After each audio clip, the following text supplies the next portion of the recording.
captained by the flamboyant, the unpredictable, the ever energetic Kes to do this, to bat. Neil Lewis with the first delivery, and he is a right arm off break bowler, and the first delivery there, no run score.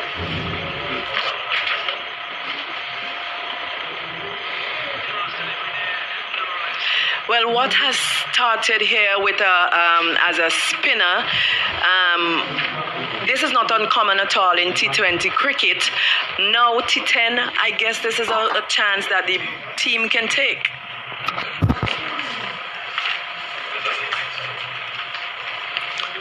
Driven through the covers, I make it by the batsman, who is Hiram Shallow, and Sam. This is going to be a very interesting matchup because Neil Lewis in T20 cricket, 40 wickets at a really good strike rate of 13.75.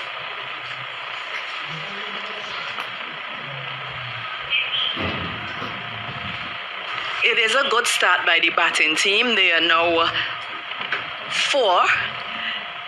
We know that this batting team is definitely going to be pushing the runs.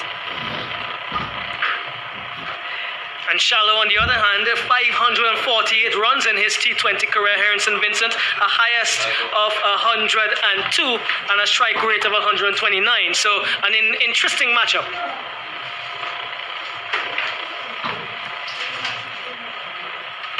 And you can see there that the bowler, Lewis, what he's doing is very similar to what you saw from Ambrose when Ambrose was bowling, that he's bowling pretty straight.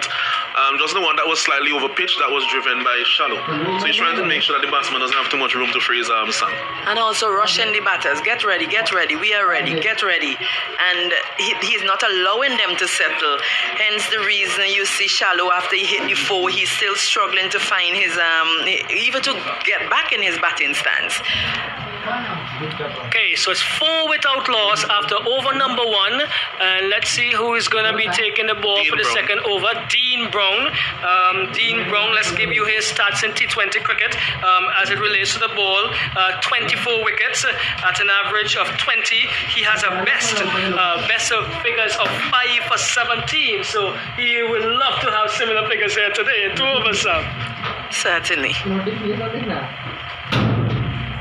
Oh, that ball moved away from the left-handed Atticus Brown, carried nicely to the keeper. It actually almost went to the first slip. So we see some movement. Some pretty just movement there by Brown and in his delivery there. Dean Brown plays his cricket with the North Windward Combine here in St. Vincent.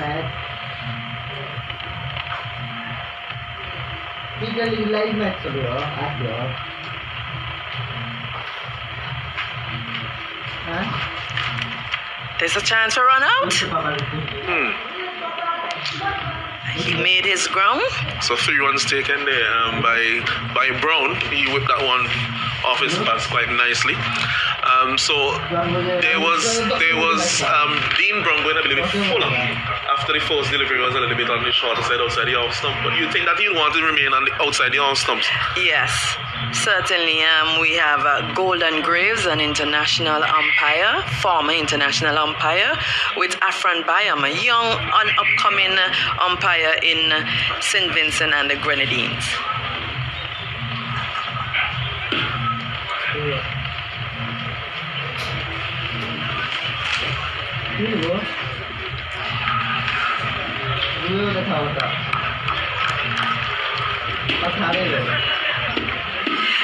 I like the uniform for the fielding team. It indicates and signifies fire. It's red.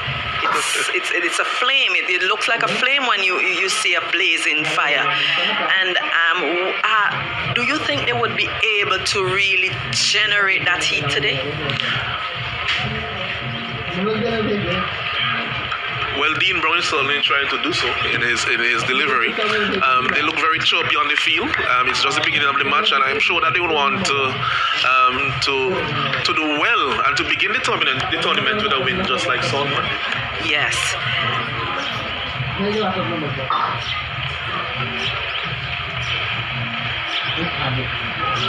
That one was pitched up and Atticus Brown going hard at it. It did not keep, it actually kept low and he was unable to make connection. We have Salvan Brown who is keeping and his brother Dean Brown. Dean Brown is bowling. His bowling. Yeah, definitely. It's a brother thing. Well, we have a lot of Browns playing here in this competition, so we have to be very careful in terms of the names. Yes, actually the other team, Grenadines Divers, they have the other Brown. There's Azim. As a matter of fact, they have 3 Browns on that team: Razim, Shem, and Braxy Brown. Yeah. So today the grass may be looking a little green, but we have a lot of Brown in the arena. Definitely.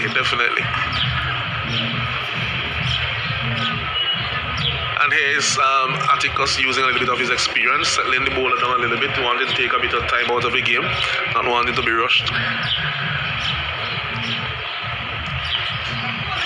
That one was pitched up.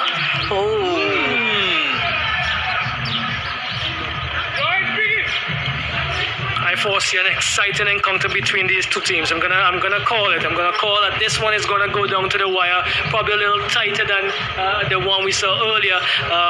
Can't judge the book by its cover, but at the end of the first over, it's a 14. I make it 14 without loss. 14 without loss. That's 2 overs gone. Just about 7 runs and over. They'll be looking to push a little bit more than that because 69 was not enough in the first instance. Definitely, and they still have 10 wickets in hand. So.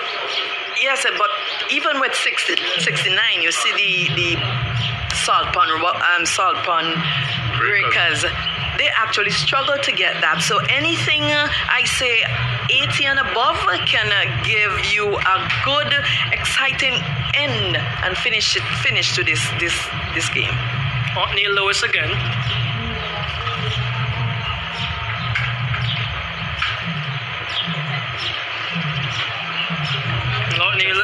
I make it has the best figures in T20 cricket in St. Vincent. 7 for 10, Sam. Those are just... Wow.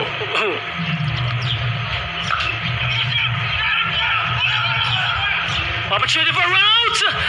Gets back in. 7 for 10, Sam. I would love to have those in T20 cricket. T20? Yes.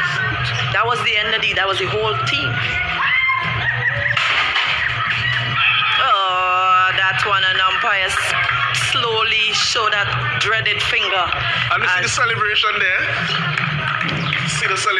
I believe Roxel, you need to devise a name now for the celebrations. Yeah. Just like the Sunset Smashers for the 6s. Yeah, I'll work on that by tomorrow. Is that okay? Or by later on?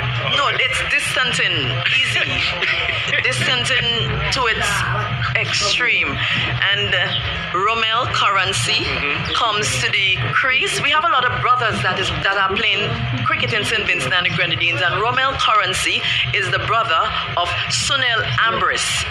Romel Currency, well known around the region, been playing cricket for a long time. 489 runs in his T20 career in St. Vincent and the Grenadines. Highest of 50. Strike rate is pretty good, 120.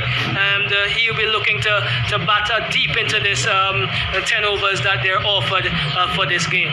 Yes, he has played cricket for the regional tournament. He played actually his cricket with combined colleges and campuses in Barbados.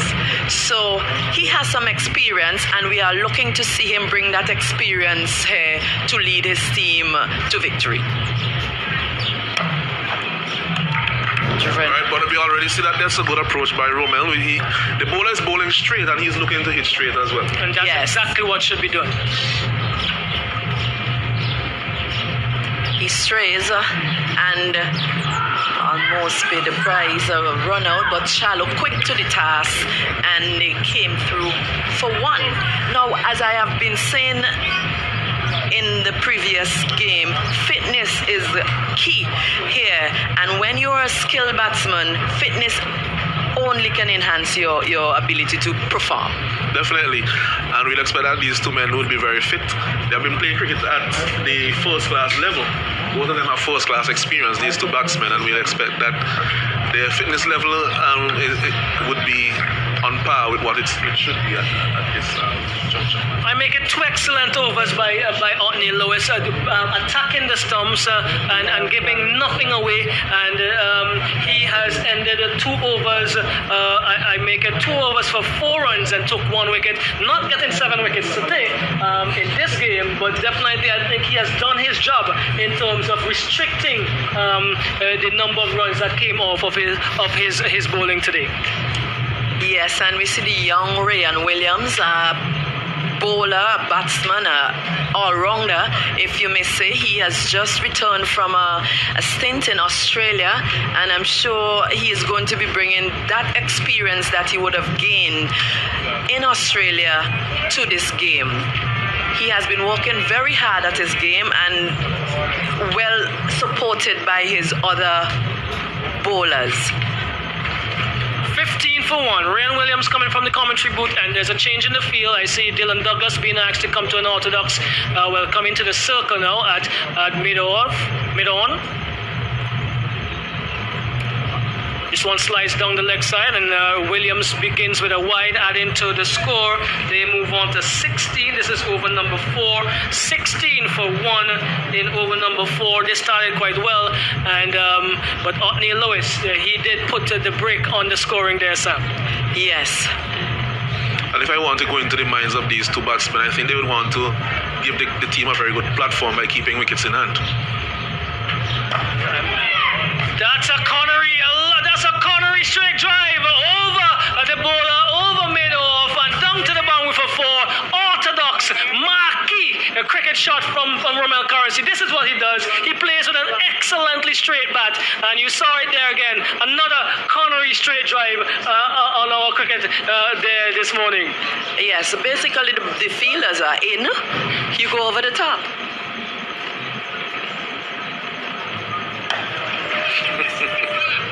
I see that he was still feeling that last drive there, looking a little bit adventurous with the next delivery, looking to clear the front leg and go over the offside this time. A little premeditated, I make it. So it's now 21 for 1. 21 for 1 the Botanical Garden Ranges, the oldest botanical gardens in the Western Hemisphere in St. Vincent and the Grenadines, and they have taken the name this unit. Definitely. Shallow, looking at that, and I'm sure that he will be thinking about the next ball that is coming to him. Very prolific batsman. Ryan is keeping the ball close to them, not giving him any opportunity to free his arm. And that is what you need in this limited T10 cricket. Oh, love. Driven, wideish cover, a wideish long position. Gets 1, looking for a second. Good work, I make it on the boundary line there. Where we don't have the benefit of a television replay, but it seems like they are happy that it didn't cross the line. Good work, a relay work there by the fielder who actually picked it up. Cosmos Hackshaw, I'm being told, to his captain Maloney, and 2 more to Shallow.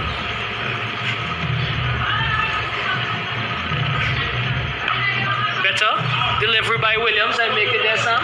Yes, and the fielders are on their feet. They're really pouncing on every delivery, and that is what you want as a bowler, for your fielders to be backing you up, supporting you. Even you may be a little off with your line and length, they are able to pull it back and really support you well. And this is what we're seeing with this team. Lassofre.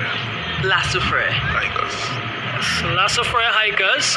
You can see the lava in the stripes on the sides of their shirt and in front. So you gotta be very, very careful when you come up against this team. You don't want to be burnt. You don't want them to explode on you, or you might be in some serious problems with some first, second, and third degree burns.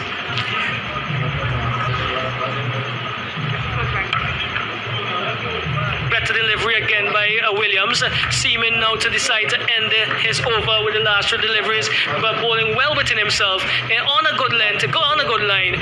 The over ends. 4 overs have been completed. Currency is on 5. Shallow is on 8. 24 for 1. They are just about scoring at 6 runs and over, and they would need to step on the gas a bit. Yes, and during the time of the COVID pandemic that has been wreaking havoc throughout the world, what we were not able to do here in St. Vincent and the Grenadines is have enough opportunity to go out and practice. And it is basically just in the last 2 weeks that these teams and players were able to, get some practice in. So I think that they're still a little rusty, but as the games go on and the play gets a little more intense, and as we progress, we would be seeing a lot more of the fitness level coming out.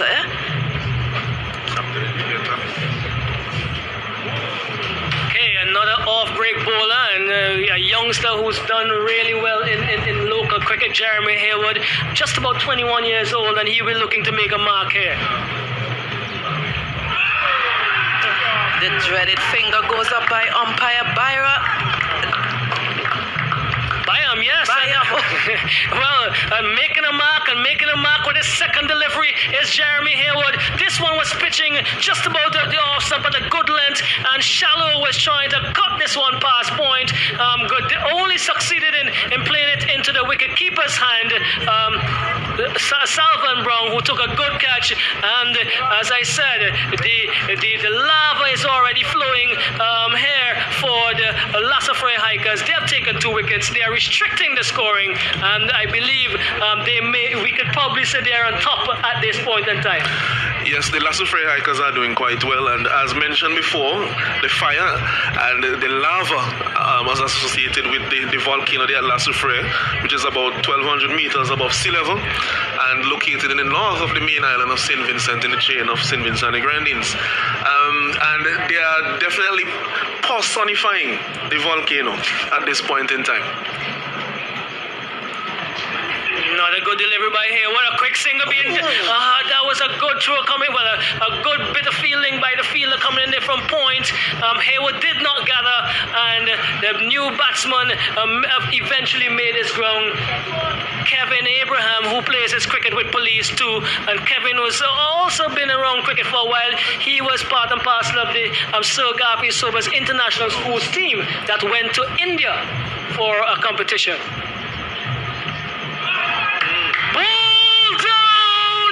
There we go! Hayward again! Lava flowing from Hayward. And we were saying earlier that Currency will be looking to play straight, but there he went against his nature, and that was his downfall there. And one thing I would say about the bowling of Hayward thus far, he's actually trying to put spin on the ball. That first delivery that dismissed Shallow, that ball had some bounce, had some turn into the batsman, crammed Shallow for room. And there again we see Currency trying to go over the mid-wicket region with a slug sweep. And, he was defeated there by young Jeremy. Yes, young Hayward coming into the fray here, and I want to say that Hayward and a few of the others that you're seeing on show came through a very tight program in the younger years, Sam. Yes, they have been. As a matter of fact, in St. Vincent and the Grenadines, there's always a good program. There has been good programs. There has been program that can develop our youngsters. We have coaches in St. Vincent on level 3, level 2s, and level 1, and they all put packages together and program together to ensure that our young cricketers